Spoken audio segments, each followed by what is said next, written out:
Hello, fellow students. Today, we are going to talk about the applications of differential calculus. So, the best thing to understand how to use a mathematical formula is do an example question.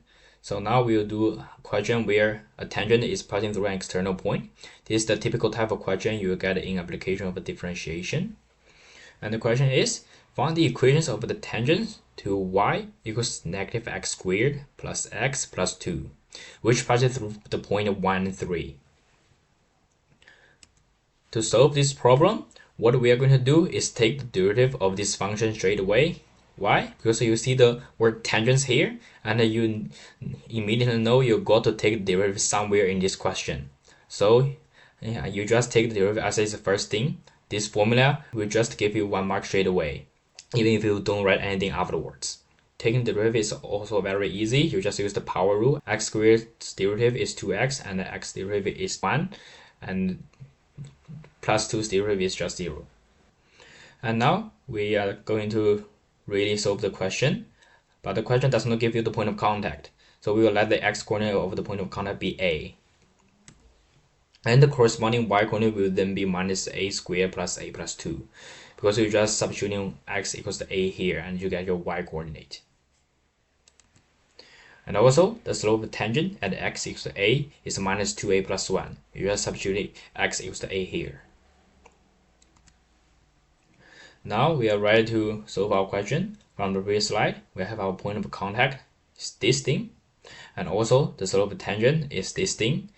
We know this thing and this thing and this thing, so we can plug them all into our tangent equation.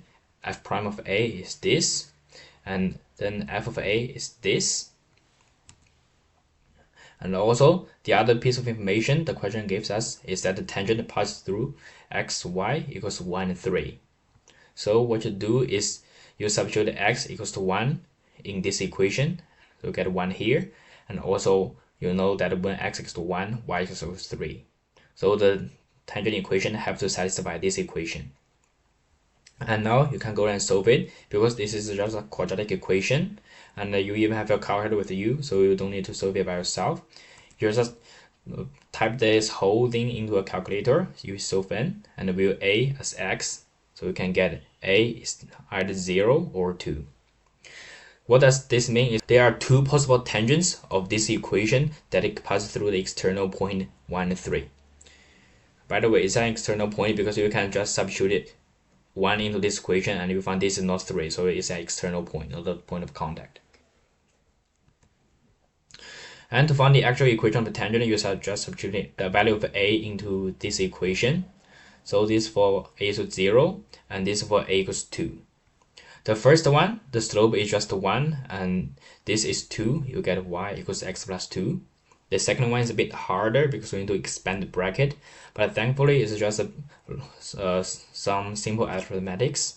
And after you've done all the work, you will find that y is negative 3x plus 6.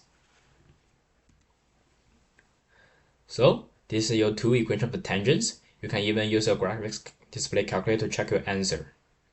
Because you have your point of contact, this, and if you substitute a is 0 or 2, you get this is your 2 points of contact.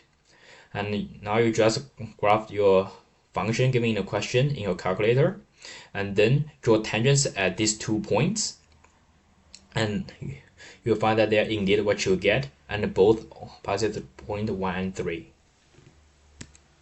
And now that's all for today. Thank you guys.